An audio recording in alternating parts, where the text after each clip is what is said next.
To the steel-hearted citizens of Stalingrad, the gift of King George IV, in token of the homage of the British people. These are the words etched onto the Sword of Stalingrad, specially forged and inscribed at the command of King George IV, as a token of homage from the British people to the Soviet defenders of the city. The official presentation was made while the Big Three were meeting in the Soviet embassy at the November 1943 Tehran conference, where the final plans for Operation Overlord were being settled. After a 3-hour delay, the principals and their delegates gathered in a large conference room of the embassy, with the British and Soviet honour guard lining either side of the hall. Winston Churchill entered wearing his blue Royal Air Force Air Commodore's uniform, and a Soviet military band played God Save the King and Internationale. Churchill took the sword from a British lieutenant and, turning to Joseph Stalin, declared, "I am commanded to present this sword of honour as a token of homage of the British people." Stalin kissed the scabbard and quietly thanked the British. He then offered the sword for inspection to the seated Franklin Roosevelt, who drew the blade and held it aloft, saying, "Truly they had hearts of steel." In Russian, Stalin's name approximates to "man of steel." The sword was replaced in its scabbard by either Churchill or Stalin.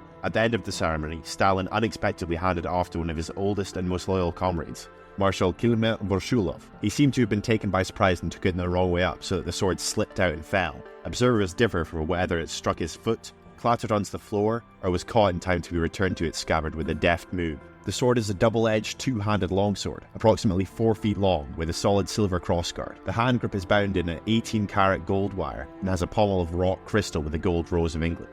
Each of the 10-inch crossguards is fashioned with the likeness of the head of a leopard and finished with a parcel gift. In its time, it was celebrated as one of the last masterpieces in sword-making craftsmanship from the modern age. Even though Clement Vorshulov dropped the sword, he was not killed, surprisingly. Just looking at the sword is absolutely beautiful. What do you guys think in the comments?